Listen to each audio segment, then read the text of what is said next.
Did you know that most drivers fear self-driving cars? Because drivers are increasingly unsure about autonomous technology in vehicles, and they fear the car taking control away from them and prefer to drive it themselves. A recent study from AAA Automated Vehicle Survey showed that while there is still a high level of interest in partially automated vehicle technology, attitudes toward full self-driving vehicles have become increasingly apprehensive.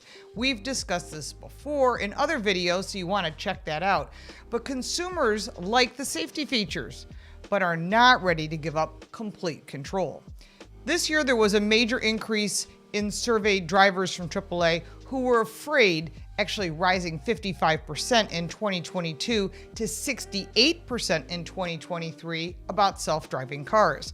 This is a 13% jump from last year's survey and the biggest increase since 2020. AAA believes that automakers must be diligent in creating an environment that promotes the use of more advanced vehicle technology in a secure and reliable and educational manner. And this includes the consistent naming of vehicle systems available to customers. All the three-letter acronyms and the different descriptions from the same features from different manufacturers make it even more confusing, not just for you, but for us as auto journalists. There's so much more, but first I want to remind you to subscribe and click that little bell for notifications so you don't miss anything. We give you more than first looks of new vehicles. We give you car reviews and car smarts, because knowledge is power. As manufacturers develop more safety advancements, they still need to build public trust and acknowledge the knowledge surrounding this emerging vehicle technology. There is also a need to dispel confusion around the automated or self-driving vehicles, because AAA's survey found that nearly 1 in 10 drivers believe they can buy a vehicle today that drives itself while they sleep or eat or whatever it might be. Currently, there is no such vehicle available to purchase by the public that would allow someone to fully disengage from the task of driving. And that includes Tesla with its autopilot software, which currently claims it is self-driving. But it's not. This perception could stem from misleading or confusing names of vehicle systems that are on the market. Now, AAA found that 22% of Americans expect driver support systems with names like Autopilot, ProPilot Assist, to just name a few, have the ability to drive the car by itself without any supervision, indicating a gap in consumer understanding. Just to clarify again, full self-driving vehicles are capable of operating without a human involvement, and a human driver is not required to control that vehicle at any time, nor required to be present in the vehicle's driver's seat while it's moving. There's no such thing. These vehicles are not available to purchase for consumers and are classified as Level 5 automation, as defined by the Society of Automotive Engineers, of which I am a member. However, it's important to note that consumers are not entirely opposed to advanced driver assistance systems known as ADAS, A-D-A-S. More acronyms. Advanced vehicle technology in itself. In fact, 6 out of 10 US drivers would definitely or probably want these systems in their next purchase.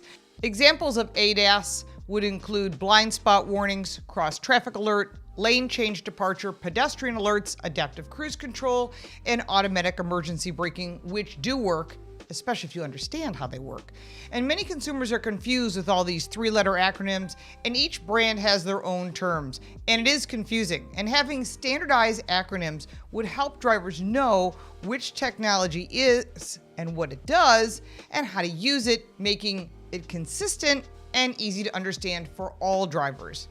As of today, we are at Level 2 automation. This means that Active Driving Assistance, ADA, another three-letter acronym, combines the tasks of braking, acceleration, steering through combined use of adaptive cruise control and lane keeping assists. This is what you're seeing available today.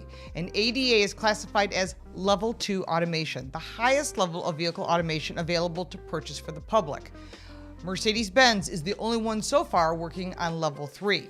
Now, this technology is not meant to replace the driver or your attention, and recent AAA research has found inconsistencies with ADA performance, reinforcing the need for a driver to remain fully engaged. That means you can't eat, you can't sleep, you can't be ignoring the road. You're still driving a 5,000-pound vehicle. So are you ready for self-driving cars? Do you want one? Remember, this means no pedals, no steering wheel. Personally, I call that an amusement ride. The only way full self-driving works is if every single vehicle on the road has the connectivity and is self-driving. I cannot imagine that happening for many decades. If you like this video, give it a like and subscribe for more videos like this one. If you have questions or comments, because I'm sure you will, I'll be happy to answer them. You can support me by buying me a cup of coffee. The link for that is down below, plus all the links for our website, social media, the book, and the podcast. I'm Lauren Fix. Thank you so much for watching.